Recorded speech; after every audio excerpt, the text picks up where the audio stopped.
Lokesh Garu has rightly said, this day is truly a Vizag day because PM is coming, so is the CM, and all the dignitaries are visiting Vizag. And we have on dais some of the most prominent dignitaries in the creative industry. So let me give you a brief introduction of each one of these eminent people. We have Ashish Kulkarni Garu. He is considered as the Adipurush for our industry.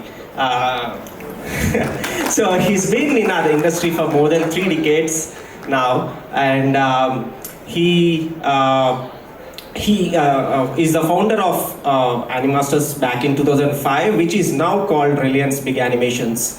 And he is someone who's always had this eye for the future. He always focused on creating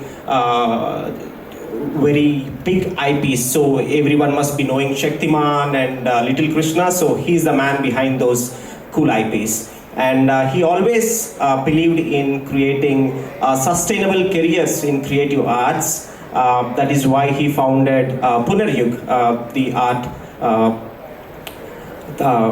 innovation or incubation, we can say.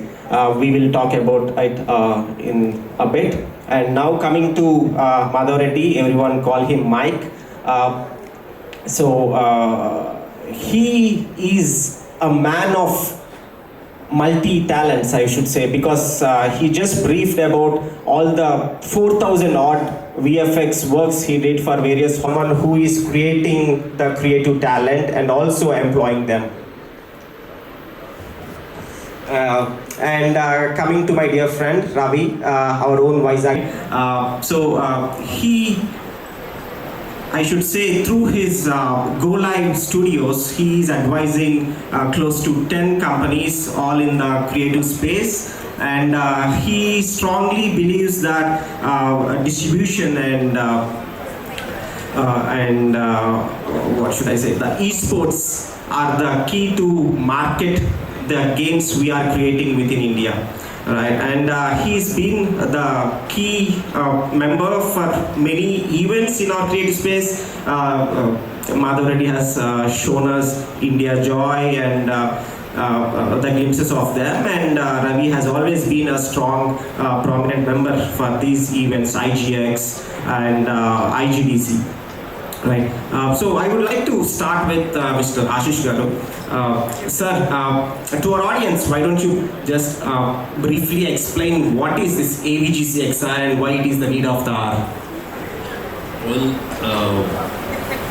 first of all, I would like to thank the Andhra Pradesh IT department and the ministry for setting this up.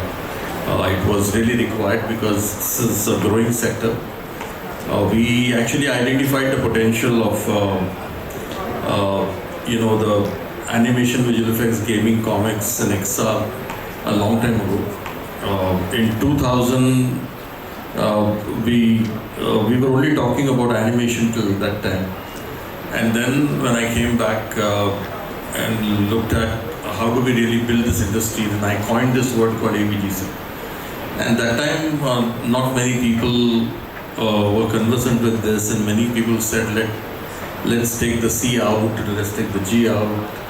And I said, no, let it be together, because the skills required for all these are always, similar kind of skills. And the industry would actually grow together as far as these verticals are concerned, because they are interdependent as well. And in the year 2017, we added XR to it because that was becoming a growing market. People talk about AI and all, but they are integrated into AVGC, XR. Even people now talk about the virtual production. It is also a part of the AVGC industry itself. So, to be looking at these verticals, let me tell you that all those numbers that Mike showed you, today gaming is the big daddy. Gaming is almost 50% of the total AVGC-XR industry, to be precise. And gaming is otherwise bigger than the film and television worldwide as well. So one has to understand that, the the content creation is actually taking a different kind of a shape. We are into an era which is called as a digital content era, and anything and everything that we want, we actually go to the digital content ecosystem, because that's become the first access point for us for anything. And if you are not present on the digital content ecosystem, then you are a big loser, because you cannot express yourself. Second thing is that I would like to tell the audience that there are 3 V's which are going to control the world for the next 5 to 10 years. The first V is vernacular. So you need to be local as possible, because the technology has reached faster in the hands of people before they could learn languages. And that's why you have to be vernacular. That's the first V. The second V that is going to make impact is called the voice. So people who have not gone to school, they can use the voice, and the digital ecosystem understands the voice. So to give you an example, I have a cook in my house who is from Bihar, who has been to school only in the 4th grade. He doesn't know how to read and write. But the issue is that when I tell him where is Darbhanga, where you stay, he says Darbhanga, and he brings out a map and shows it to me. Sir, I stay here, and this is how you reach. So the thing is that the power of voice is something which is going to be very, very important. And the third is video. The reason I say the third is video is because at one point in time we used to read newspapers and books. Then came an era that everything slowly started getting transformed to the computers. So we used to read newspapers onto the laptop or onto the desktop.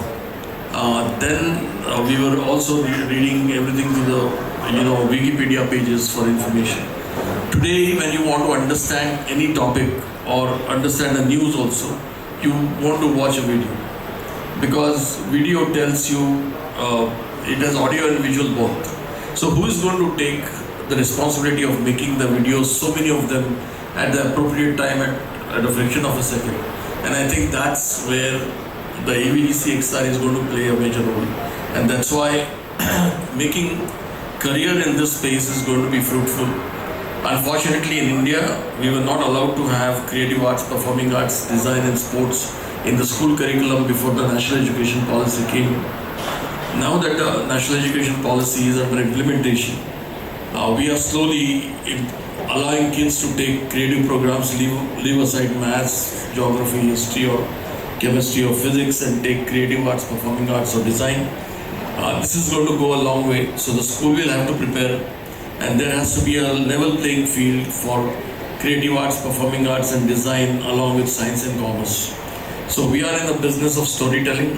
We are in the business of creative arts and sciences together. So we cannot say I'm only doing arts, or I'm only doing fine arts, or I'm doing engineering or science. And you'll have to do both together. And that's the uniqueness about our industry. And that's why when you saw Mike presenting, you need creativity, but the output is in the digital format. So the technology is also equally important, but your foundation has to be creative so that you don't fail. And that's why there is an amalgamation of both the verticals together. And that's where AVGC-XR plays a major role, because that's one thing which brings in both the things together. The film industry not so willingly bring it, because they can interact with each other and they can still create content without touching the technology. But once they shoot, then they come to us saying, oh, we have already shot, but you make it beautiful, you make it realistic, you make it enhance the whole experience. And that's how the visual effects actually plays a very major role today.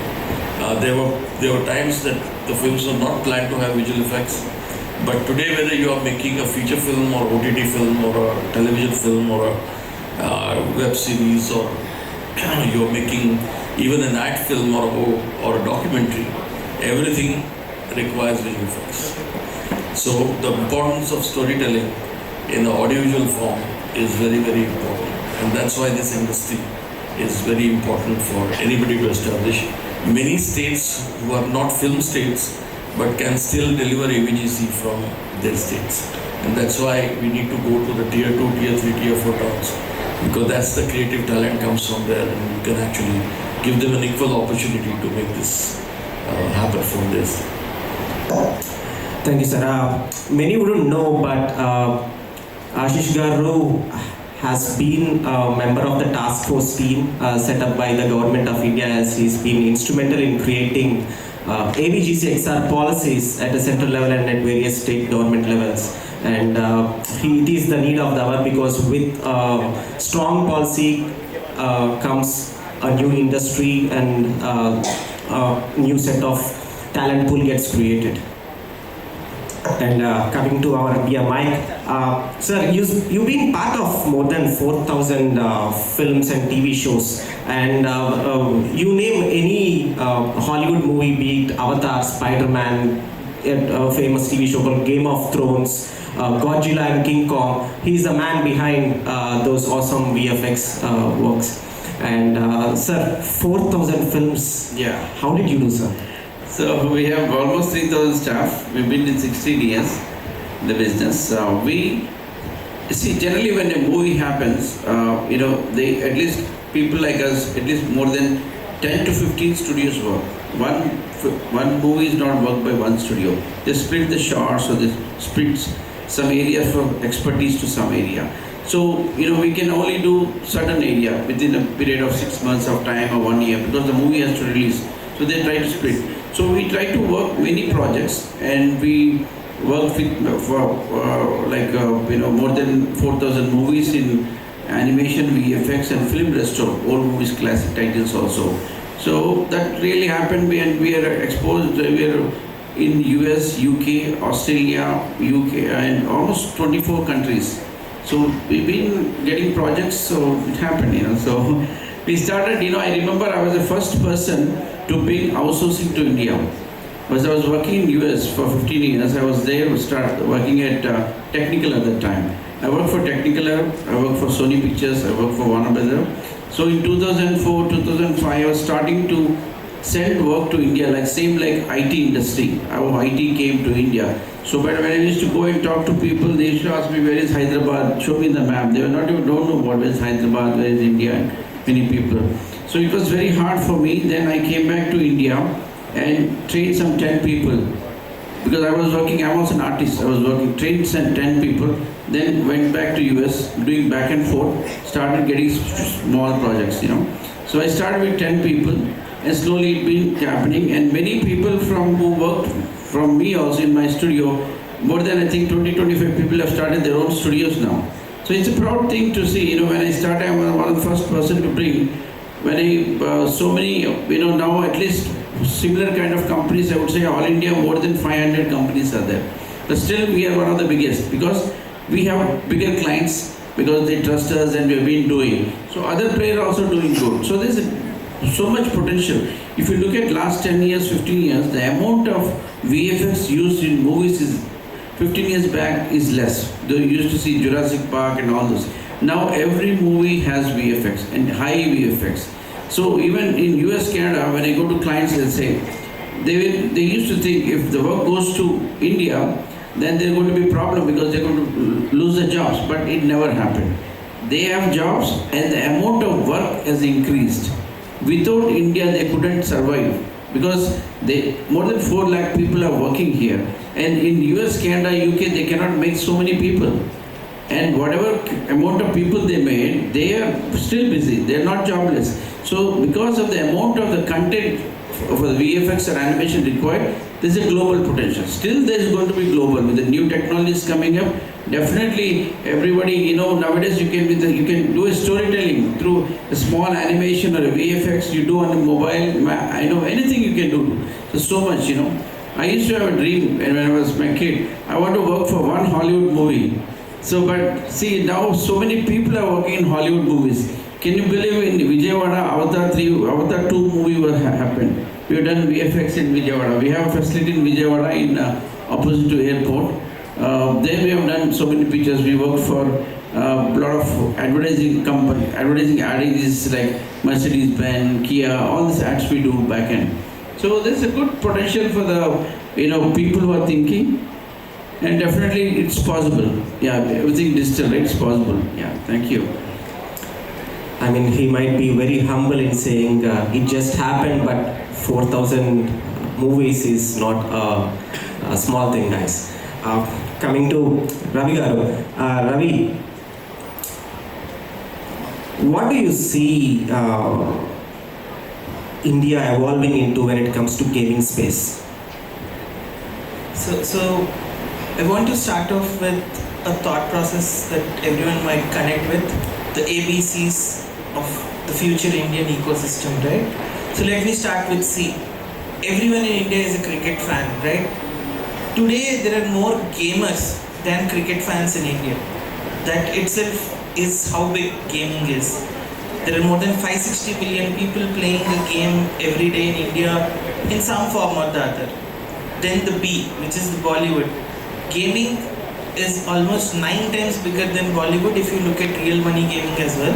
If you remove the gambling, real money gaming, it's still almost 70 to 90% is Bollywood. In a couple of years it will be bigger than Bollywood. Just like Ashish ji was saying, in a market like US, gaming is 4 times bigger than Hollywood plus music combined. So it's that big. So gaming, which is usually the most tech oriented of the creative industry, is massive. It's going to become even bigger. The other important thing that everyone ignores is the AI factor. So what will AI do? AI will make people more productive. The biggest byproduct is people will have more free time. And what will they do with that free time? My hunch is they'll play games. Especially in a country like India, 560 million people playing half an hour to 1 hour today will become 4 to 5 hours in the future. Everyone is like doing a PhD, 10,000 hours in gaming. Just imagine that, and that is what is happening today.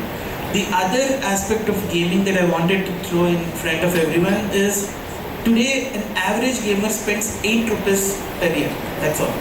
In India. 8 rupees.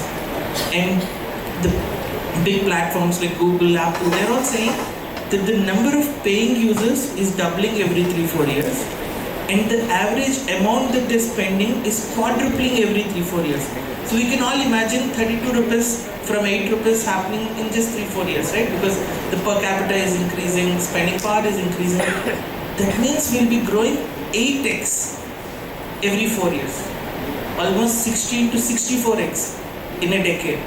Now for every entrepreneur here, there is no other industry where clients who are gamers in our industry will come, give money to you for free, and that's like the cleanest, most viable business model out there.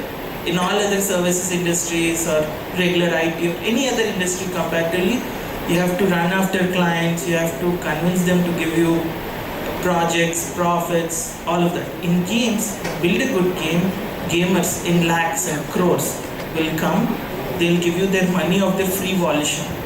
But it's not that easy to. India has 14,000 developers, 14,000 developer accounts on Play Store. That's like 14,000 different companies in a way are building games every year in India alone. So you have to stand out. I think the best bet is to build games which appeal to Indian users, because that 16 to 64x growth is going to happen. Indian gamers are ready to give their money. Who will build those games? So among you, if there are any gaming entrepreneurs, this is a great time to be building games. Build good content, not low quality content, good content, because only good content will stand out. Use or adopt AI tools and stuff and keep growing. So I'll also talk a little more in one of the further questions, but fundamentally I see a very bright future for gaming compared to any other industry, especially in the creative. Right. So let's talk about innovation in each of their spaces. Starting with Ashish Garu. So what are these innovations? People call it virtual production, and a lot of buzz is going around AI. So have you already incorporated these innovations as part of your pipelines? So let me tell you a few examples. When the calculators came, people in bank thought they are losing their job. So they went on strike. When computers came, they went on strike again. But we have adopted that into the ecosystem. The issue is that AI is a far bigger impact. But it is to be integrated into the production process so that you don't lose, those jobs. The complete quality requirement is enhanced right now. To give you an example, The last Olympics were streamed at 8K resolution. The next one, the FIFA game, is going to be streamed at 16K. So the whole requirement of the quality of shows and the experience is increasing at the same time. So what you need to really do is to see that the technology will completely innovate itself every now and then. And then you will have to ensure that you incorporate that into your process seamlessly so that you are able to really bring about the right experience to the people or to the audience, and the story is told in a more effective way. The similar thing goes with the whole process of storytelling in the films. Now I am actually working for last 5 years researching Adi Shankaracharya for Madhya Pradesh government. We are making a museum there, and as a part of the museum we are making a feature film. And as we make this feature film, we realized like 2000 years ago, Adi Shankaracharya actually went from Kaladi to Omkareshwar at the age of 7, and then he crisscrossed India 3-4 times. He went to Baluchistan, Afghanistan, Ladakh, Kashmir, Burma, Myanmar on this side, and he built this 4 dhams where you have 4 Vedas, and he had a 5th one which is a training in mud. The issue is he lived only for 32 years, and how would he have gone crisscrossing and debating with people to establish things that he has created a living tradition. So now if you want to create that film which is 2000 years old, you obviously cannot do it in the present day, although all the places he went still exist. So you will have to use a virtual production to be more realistic and create an environment the way it must have been when he was around. So the thing is, there's no exception but to do a virtual production for that. And to do all these things, you have to incorporate that into the process. Now, how do you really get the filmmakers to adopt to this whole thing? Because it's very difficult for traditional filmmakers to accept. Even when Mike will tell you, when we started visual effects, they used to shoot the movie and come back and they say, give me a package and do something about it. So now a movie is made for 300 crores, they plan 120 crores out of 300 crores for visual effects. And the script writer has been told that make a script which is visual effects friendly, and the visual effects supervisor is also part of script writing process. So the days are changing, the storytelling is changing, and the technology will constantly innovate itself. So you need to be completely agile, you need to understand that you need to make sure that you are incorporating every single technology that is innovated into your process. Today, you might be surprised to say, the game engines are the ones on which we are producing television series and visual effects and films. So we are actually using the game engine. You know why? Because in our process, rendering takes hours and hours and hours. So the patience level of the artist and the patience level of the director is tested, and they don't want to spend that much of time waiting to see the final render. And that's why when you actually build it on the game engine,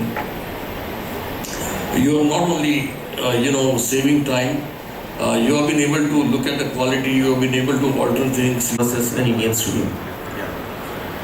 It's a good question. Yeah. So basically, US, Hollywood studios, they try to keep work for 8 hours. So they plan very good, like when they start giving the shots or assigning or pre-planning, everything is okay. So artist goes to work. Once he goes to work 9 o'clock, he can take the work, he can just complete the work and go. But whereas in India, it takes the same work to do like 10 to 12 hours. Because there's a problem in the coordination. The artist goes to work, but he gets shot at 9:30, 10 o'clock.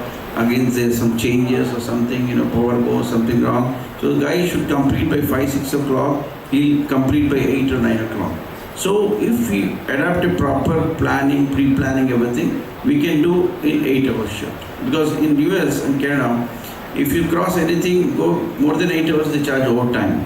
So that's why they have to be very precise on the timing, So that's there. And when it comes to movies, production side, the difference between Hollywood and like Tollywood movies, when a story is done, generally studios like Warner Brothers, Sony Pictures, all the studios, they keep a panel between 15 to 16, content writers and advisors to see the story.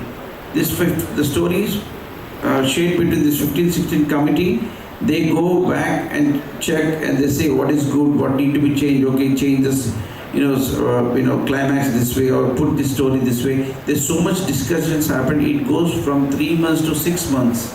They do so much pre-work. So that's why most of the Hollywood movies, when they're released, they 80 to 90% make money. They know the formula, how it can run, how it can make box of it, alright, how it can make the collection. Because they invest so much money, because it's worldwide released in more than 250 countries, and so much money is involved. So they make sure and pre-plan very much.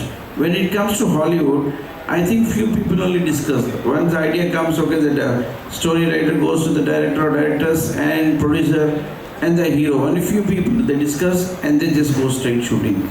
So that's why there's no formula how to make the movie successful.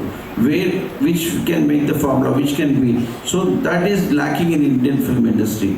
Only some directors like Rajamouli Garu and some other people do with the smaller team, but that has to be done more. The work to make it successful, the more you do research, pre-work and do, definitely the movie is going to work. That is a good practice for the movies if you adapt that practice. Yeah.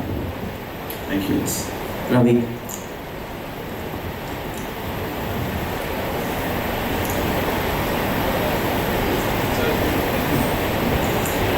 So you mentioned that we got about 14,000 studios based on the developer accounts, right? So why isn't that we are not seeing many IPs coming from India? Great question. So let me break down 14,000 number, right? So anyone today who knows basic programming can build something like an app or a game in hours using AI tools, but at least in days or months, and launch it. But that is just 10% of the real picture.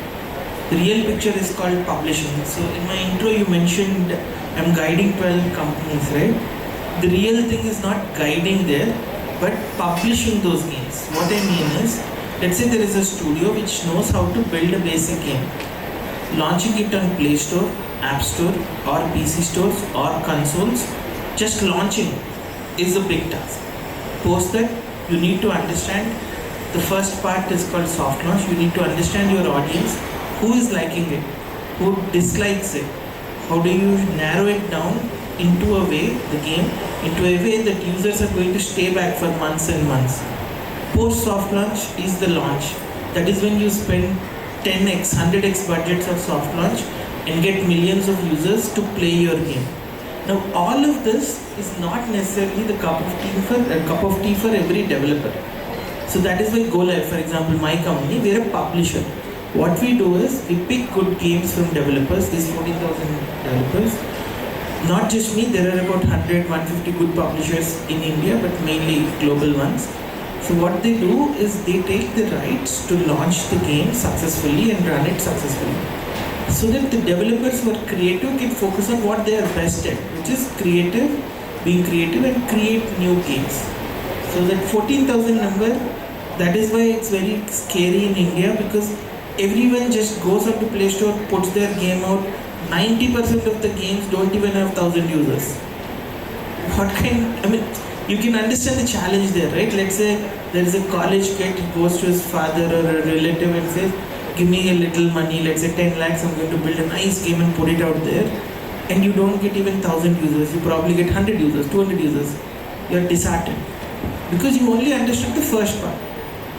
Like, let's say in the movie industry, you know how to make a movie, you made the movie, but no theatre is willing to show that, then what does that movie guy do, right? So gaming, it's more structured, you have Play Store, App Store, but you need to understand ad networks, you need to understand creators, you need to understand marketing, We need to understand if, let's say, in India, the biggest thing that I keep talking of is the college audience. At any point, there are 40 million, 4 crore college kids.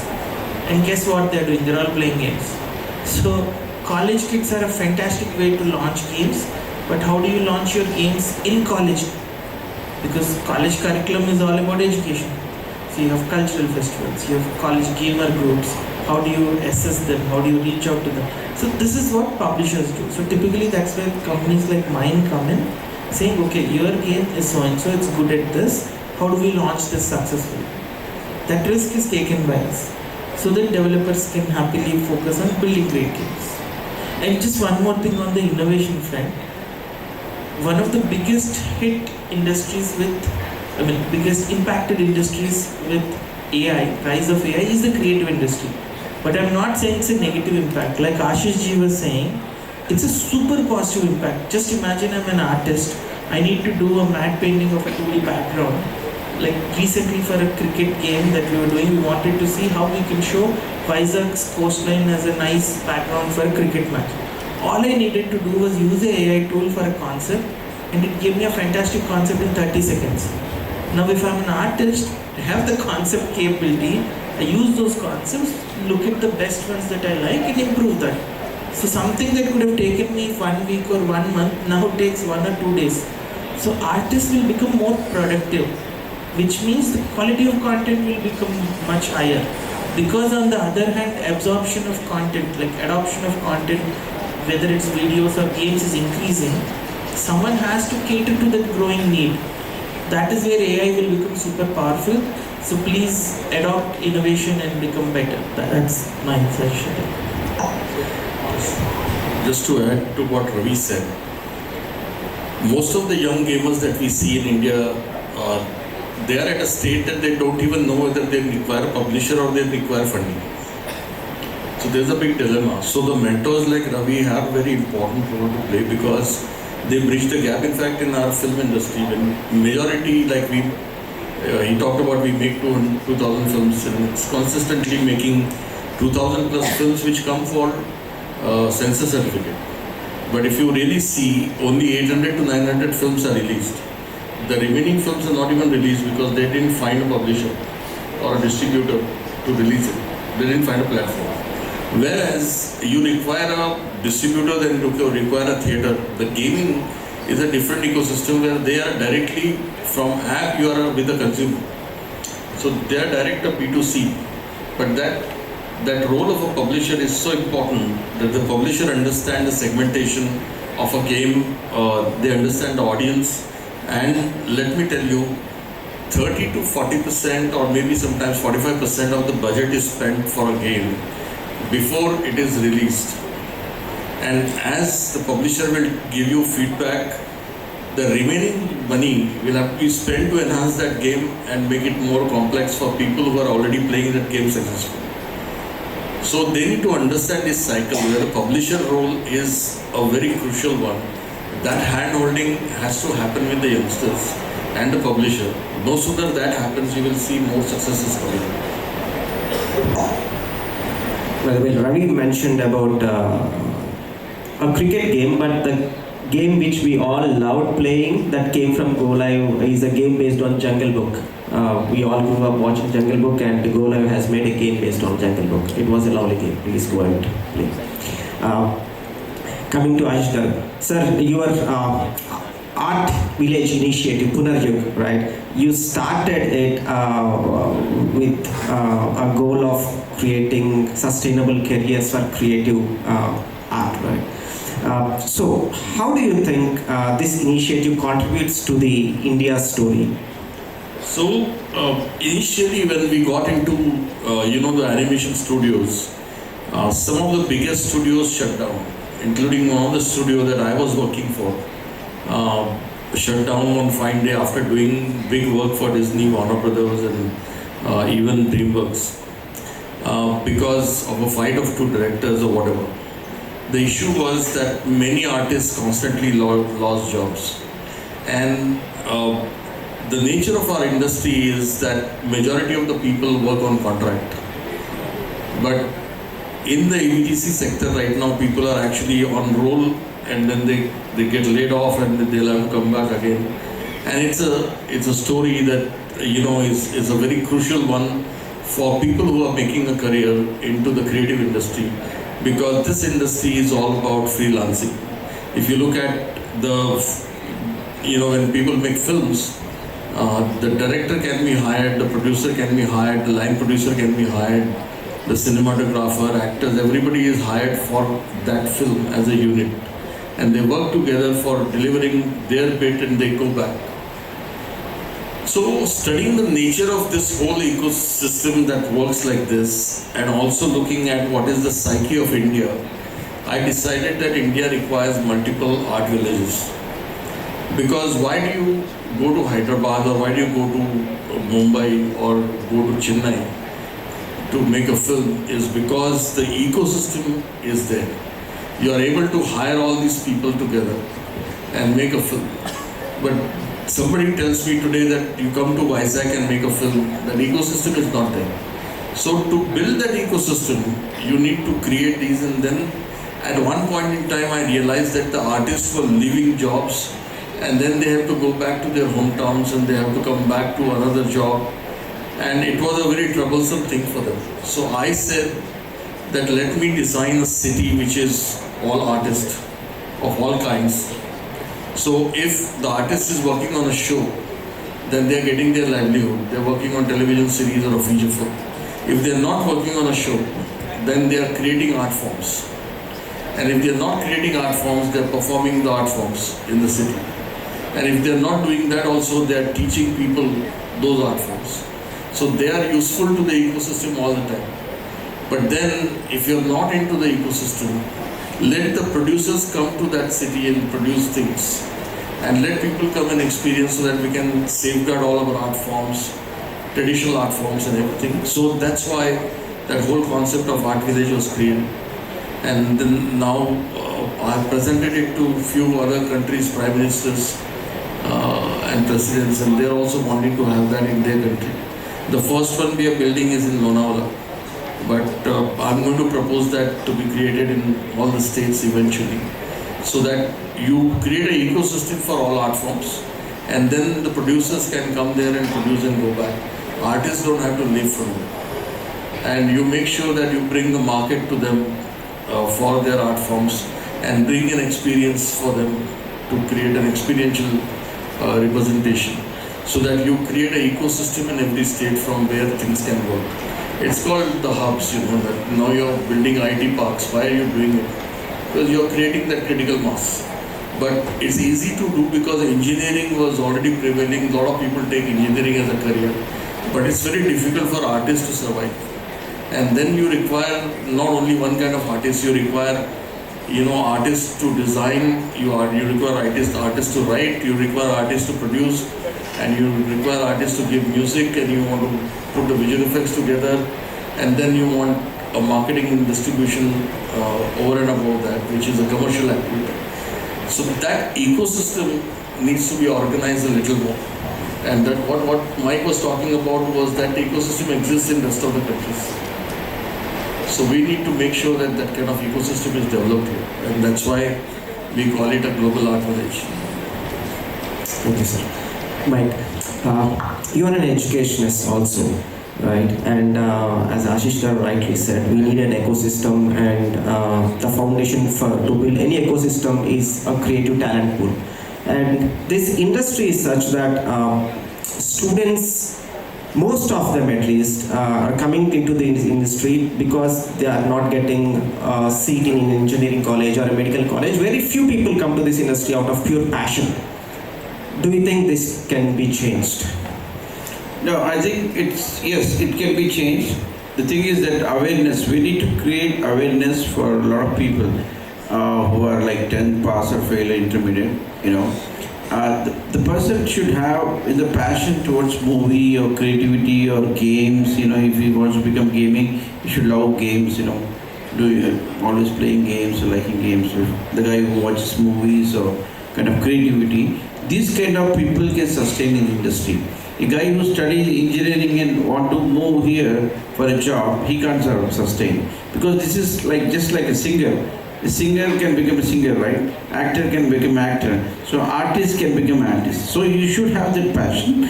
And a lot of people have this passion, especially when it comes to South India, so many movies have released, Everybody loves movies, we have major entertainment for us is movies. So we try to tap people who love movies. They doesn't need high education. They are 10th pass or fail or intermediate is fine. The passion is there, we tap them, we train them. I have around 10 training academies in Hyderabad and Vijayawada. So we train people. So when I started my company in Vijayawada, first I started training center. I ran training center for 2 years. I trained more than 250 people. Then I converted those people into the production. So because there is no people here.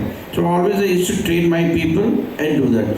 So if you can train yourself, so anywhere in global you can start. You have people, pick the passionate people and you can train. You can, if you're getting works, you can do it anywhere. You can do it from Hyderabad, you can do it from Vijayawada, Vizag, anywhere you can do, doesn't matter. You should have good training center and it's not that difficult to do that. It's easy and there's so many people available. So, and you should have aggressive market. The government should create an ecosystem like it did in Telangana. So they help us. First thing we have an association. Once with the association, we try to approach the government. We tell them what is our requirement, they support with the policy and benefits, rental benefits, subsidies benefits, everywhere they support. And the government should support in international marketing. Like, our IT Joint Secretary, IT Secretary, Jayesh Ranjan, he also come to events like MIPCOM, CGRAPH, and a lot of animation VFX events. He supports because that's kind of motive. There's the only person in India so far we have seen from the government is so supportive. There are few other people, but he is very accurate, proactive, and he supports. He comes to the events, talk to the clients like Disney, Warner Brothers, Paramount. He tries to bring the business. We should have such kind of people supported from government and also from the association to build the ecosystem. It cannot build, unless you invite companies, they will come, Previously, last 10 years, I myself seen many government created policies.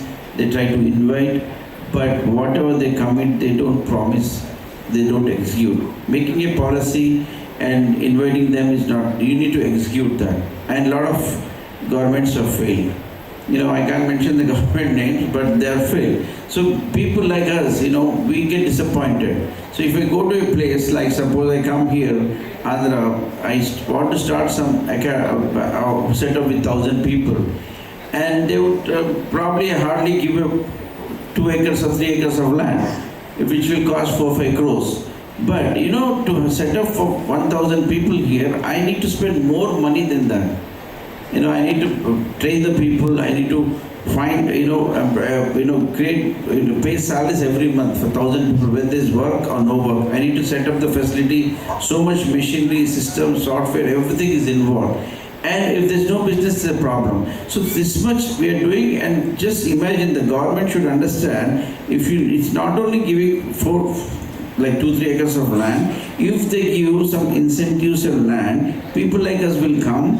Then what happens when 1,000 people come, working people are there, imagine how many hospitals will come, how many superstores will come, how many restaurants will come. The ecosystem, real estate will develop, roads will develop, 1,000 families sitting, automatically so much is happening. So, and this 1,000 people, whatever salaries they make 25-30% tax to the government. So economy starts. So these are the things government should understand. But most of the government, they don't understand this. They only see trying to support for the media that, but later on execution, they fail. That is what happening. But I recommend, the companies like Startups Me, don't rely much on government, do by yourself. If it comes, it's okay. But don't expect too much from the government. But if the government really is serious, they have to do all this, or else it's not going to work, Thank you. Ashish sir, Mike rightly mentioned about the importance of having a strong policy and the challenges which an organization might face, right? How can this government, the Andhra Pradesh government, can make AP a global hub for creative talent pool? So I would say, there are Mostly the government and the whole ecosystem runs around, they get influenced by technology. So as we know that there is a innovation center for, AI is being set up here. The issue is that as an industry, when we have this, Andhra Pradesh AVGC-XR association now, and we have a large number of people sitting here today who own the studios here. This association will have to basically constantly meet the government and educational ecosystem and also youngsters to appraise them, like Mike said, it's the youngsters who want to join sometimes, but the parents don't allow them to join. Or teachers tell them to make a career in engineering. So the issue is that somebody will have to break that chain, You will have to constantly look at this. And the policies are the ones who are able to actually bring about that thing. So when the first time I spoke about AVGC, people never understood, and it took us 24 years when the Prime Minister spoke about AVGC-XR from the Red Fort and then into Mann Ki Baat. Today people take it seriously, the state governments take it seriously, the government officials take it seriously, and they feel that okay, if the Prime Minister is talking about it, they have done the policy, Telangana has done a successful policy, Maharashtra has done a successful policy, and Karnataka has done a successful policy, and we have displayed that these three states had their policies 15-20 years ago, or 15 odd years ago, and all these three states have done excellently well, and all of them have more than 400 studios each, separately, and the policy works. And that's why when you want to do a policy in the new states, today you need to know that when you look at Delhi or Mumbai or Bangalore or even Hyderabad to that extent, the pollution is going to be bad, the livability is going to be bad. Now today you have satellite cities like Visakhapatnam or Vijayawada, which are going to be much fresher air, much fresher ecosystem, good livability. You need to create clusters like this, and you need to market those clusters to ensure that the new companies are formed here. You have to bring the cost down. What is harming our studios is the cost of 120, 50.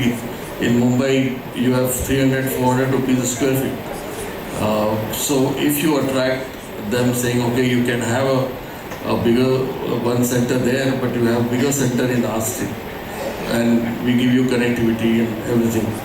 So if you are able to bring, like in Indore, they are offering 18 rupees a square feet in IT Park to attract people from Mumbai and Pune. So when you actually create this ecosystem, I would say that what Andhra Pradesh we would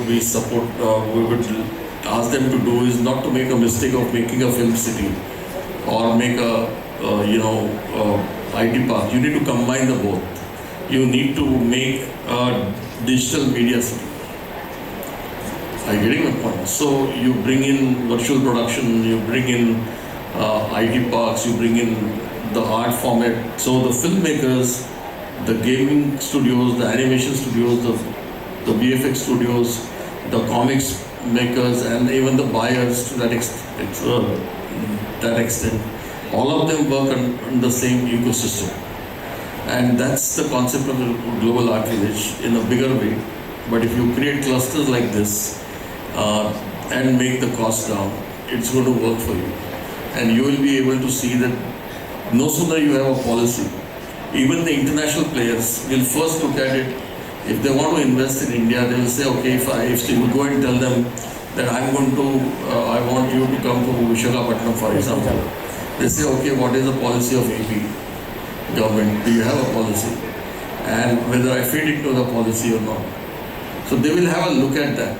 And if you are able to exhibit that, okay, you really have this, and then not easily that people will make a decision only based on cost.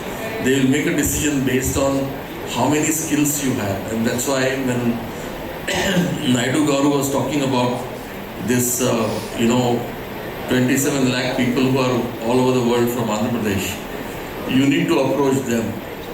So you say that, okay, They are the first ambassadors of yours when you create the policy, when you say that I'm going to create a digital media city, which is going to have films and all these verticals. You need to say that these are the first 27 lakh people who should know about it.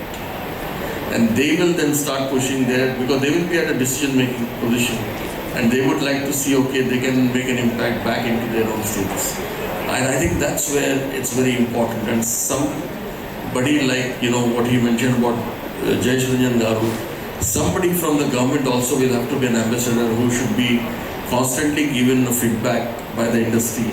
And he should also come with you to the markets, or she should also come with you to the markets and talk about it. That's where you get a confidence, okay, industry is saying this, but government is also with them. Then it starts making a difference. And I think that's a role great to be played. I really wish our AP government takes your inputs on this, sir, because our industry is having very few big players. Most of them are small studios, and for example, virtual production is a huge cost, right? Not many studios can afford it. Maybe as part of the policy, the government can set it up and democratize it so that these players can utilize those services. See, the issue is that we need to look at what is a futuristic point. You're doing AI, you need to do virtual production and say that, okay, we will subsidize these things. That people are having film policies where the people are being subsidized for coming and shooting into their states. Like Madhya Pradesh has it, Telangana has it, Maharashtra has it, UP has it, Rajasthan has a policy for coming and shooting. Government has a policy, Government of India, to shoot in India, they are giving incentives. So we added animation visual effects. So you outsource animation visual effects, you get you get an incentive to work with India. Now the thing is, it's not only about that. You say these are the next futuristic things. We will give you help in AI. We will give you help in analytics. We will give you help with publishers on board every year, and you come and build these games here. Okay. Then it will make an impact. You build a cluster of, say, virtual production ecosystem. Some of them might be with chroma and some of them might be with the actual LED screens. So virtual production can be done in two ways, with chroma also, with this also.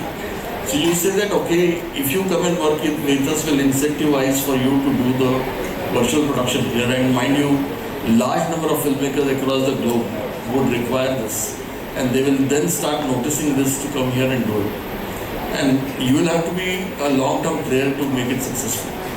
So I think it's something that you need to look at the low-hanging fruit, and you need to look at the impact areas, and then say, okay, I will do this, and I understand this is your pain point, and you go and talk to the whole market and make sure that you bring them here to make it happen. My final question to Ravi, and we will open it to the audience. Ravi, one message you can give to an youngster who is aspiring to get into this industry. I think the current generation looks at instant gratification too much, but in this industry, especially as a startup or an entrepreneur, there is no instant gratification. Building on what Ashish and Mike were saying, there are these 3 steps for prosperity, especially in our industry. The first step is to get skilled. If you're not skilled enough, you can't compete. If you can't compete, you're not going to prosper. What I mean is, you could always go get a $3 per hour work, but the real work is $50, $100 per hour. That is why people sitting in US typically make money. We can make that kind of money from India provided we are skilled enough. So upskilling ourselves is the core. The second step is startups and incubation. That is where I think Ashish ji was saying there needs to be an ecosystem. So I'll give you all an example of Hyderabad, which I benefited from quite a lot. As an alumni of IIIT Hyderabad, we have probably India's biggest college incubator called Center for Innovation and Entrepreneurship, CIE. That's so big that even T-Hub came and started in IIIT itself, just giving an idea. When you have a fantastic ecosystem at a university or which is tied to educational institutions, plus all the leaders of the industry are supporting those startups as mentors or investors, as is the case in Hyderabad with Image Incubation Center and stuff, that's when the second step, which is the startup or the entrepreneur step, picks up. Prosperity comes when at least one or two of them scale. Like Mr. Mike's company is an inspiration for all of us. It's not the 1,000, 2,000, 3,000 people that makes it big, but the impact of 4,000 films that they worked on which makes it big. Similarly, a game studio today doesn't need to make more than one game a year. We make only 2 games a year. But one of those 2 games, or if we work over a period of 10 years, one of those 20 games having 100 million users is what is the impact. So basically, prosperity comes at the third step. There is no shortcut to success.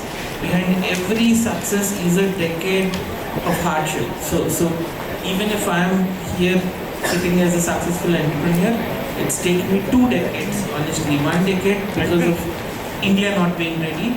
The second decade of hardships, so that we now have some answers to these bigger questions. So no instant gratification is my main message to all the young entrepreneurs. Thank you guys. Okay. Dear audience, the panel is all yours. Any questions are highly welcome. Can someone pass on a mic to him, please?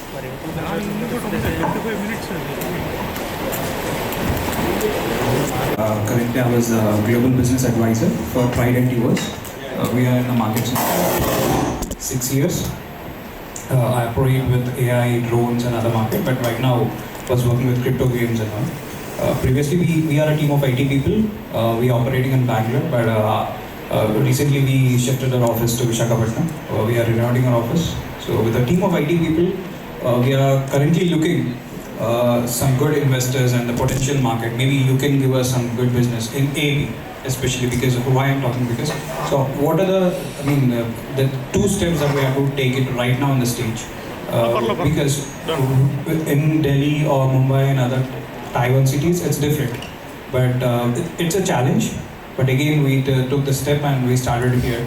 And I would like to get some advice from you, or maybe definitely after this session, I would like to meet all you 4 people personally, and we would like to invite some great session with our team.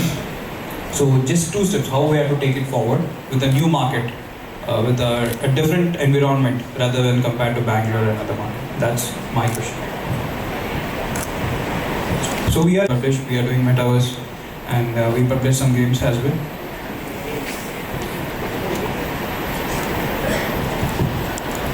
So, before, there used to be a simple answer if the same question was asked 3 years ago. So, my company is also a developer while we are turning a publisher today. In development, one of the toughest things is adopting technology. Kudos to your team for making that move, because Web3 games, especially crypto games that we talked of, is definitely a very big deal. As the studio has launched 3 games on 3 different chains, I understand what awesome stuff you have done. But the challenge is, for every FTX scam that happens which is not in our hands, the industry is hit. Just like for every Byju's, the whole edtech industry is hit. So I was recently in US for a couple of months. I spoke to many people in crypto games and stuff. One FTX has made, like, if we have taken 6 steps forward, they have taken 5 steps back, the whole industry, because of one big blunder like that. But it's maturing, the industry, and the demand is going to start. When the demand starts, only the survivors will benefit. Kudos to you guys to have survived the hardships, because in last 2 years in India, 400 companies which were building crypto games have shut down. Out of the 14,000, there were some 400, 500 which also entered Web3 gaming, but they have shut down. 400 plus have shut down. But there are good companies like yours and mine which have survived. So there is bright days. Now, bigger question about AP, Vizag and stuff. There are some huge advantages in keeping our costs low, obviously, compared to, let's say, a US studio which has 10 people with average salary of $100,000, it's $1 million annual burn. Compared to that, in Visakhapatnam, probably for 1/10 of that cost, you can still survive. Right? So, build for the world from India, especially places like Visakhapatnam, compared to, let's say, Bangalore or Hyderabad, which are almost on par with the costs in Silicon Valley.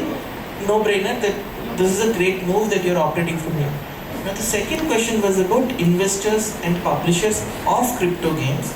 If developers are struggling, publishers are going to struggle 10x more because each publisher supports about 10 studios typically, right?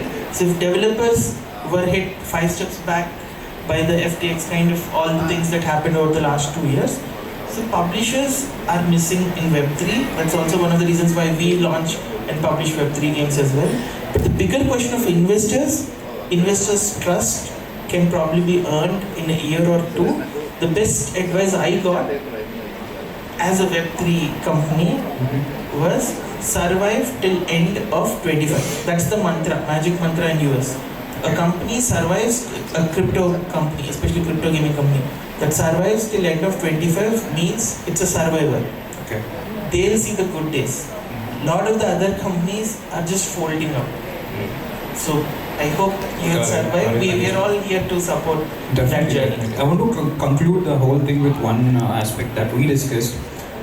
You want to create the environment with the student communities.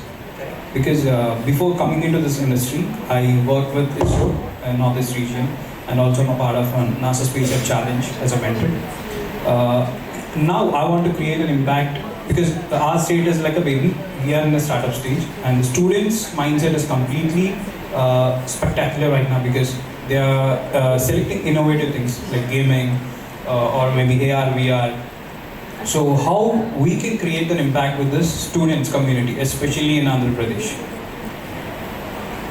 Okay, I'll start something and leave it to Mr. Ashish ji because he's doing some really big things at the national level. Definitely. I think there are influencers like Mr. Narendra Modi ji, super influencers, right? Who are spreading the message that gaming or this new tech is good. So that has to percolate to the grassroots, especially the young Indians who are studying college and stuff.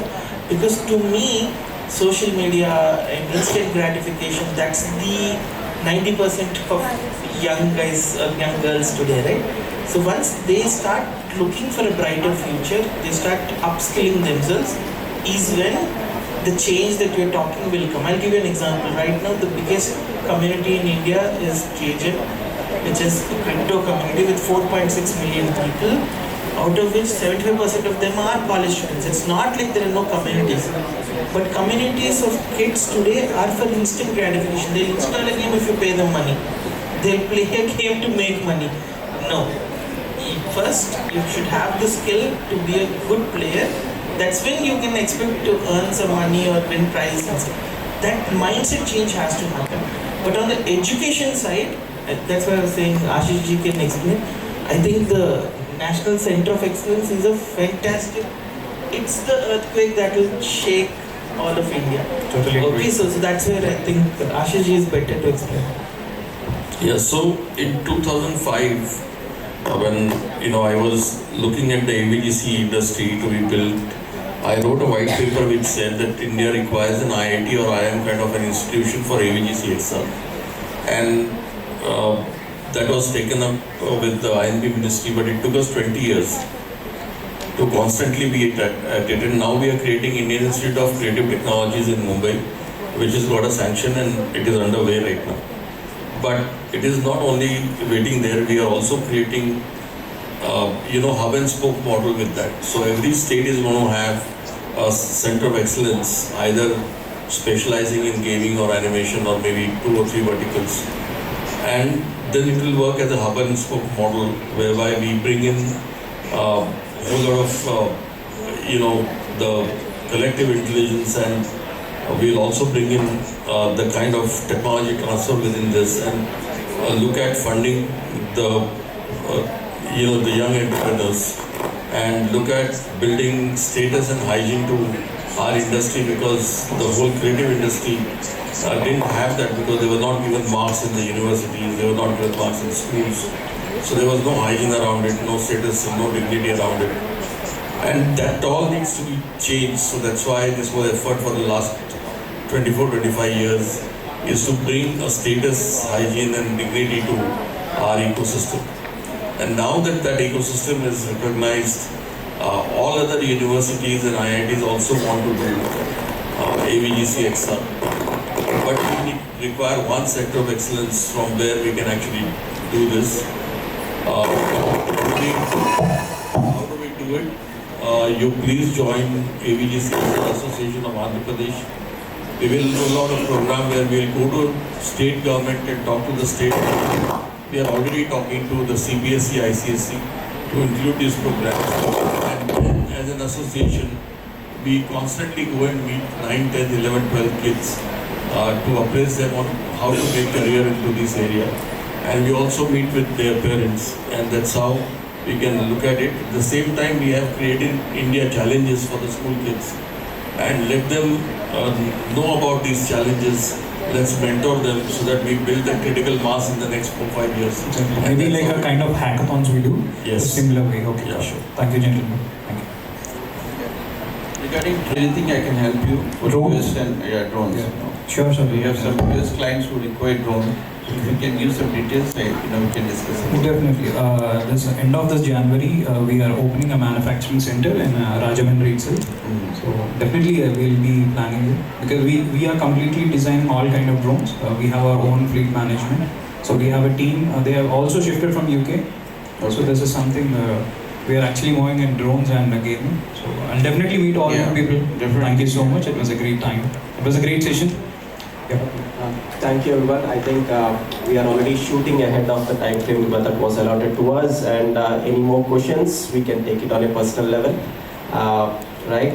You can come and meet us after this session, and thank you for all for being here, and let's continue this journey in making our state a global hub for creativity. Thank you.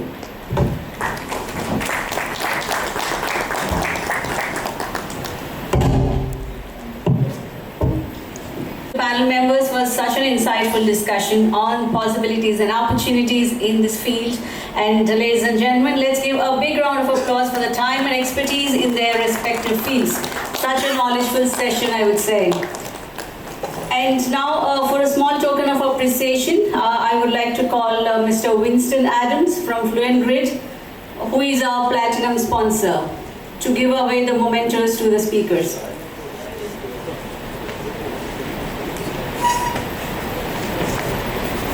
So I would like to, Mr. Winston, to give the memento to Mr.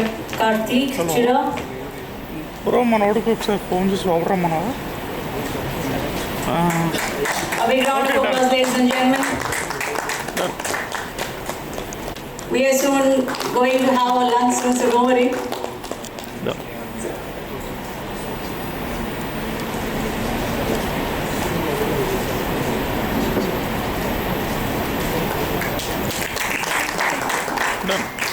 Okay.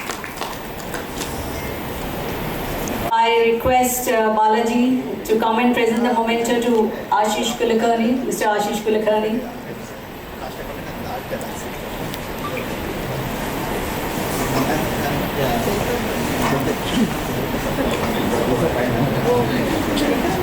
Bro చెప్పారా ఇక్కడ అంతా అయిపోతుంది done done Then Mr. Ravi to be presenting the memento to Mr. Mike. Reply చేస్తే అవ్వట్లేదు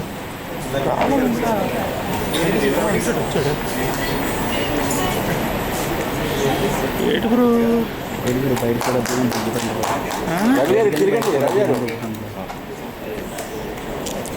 left లో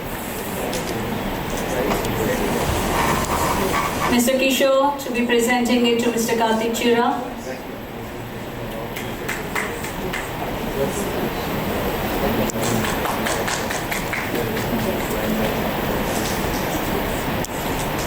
And Anjali to be presenting it to Mr. Ravi Kiran.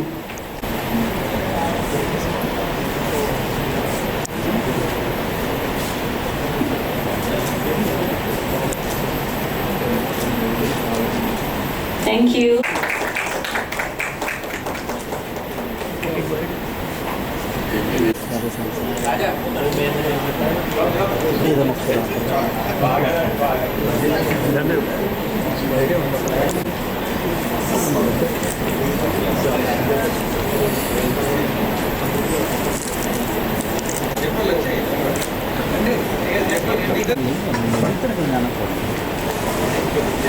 Wait అందరినీ చూడమా bro ఒకసారి చూడ Thank you. And ladies and gentlemen,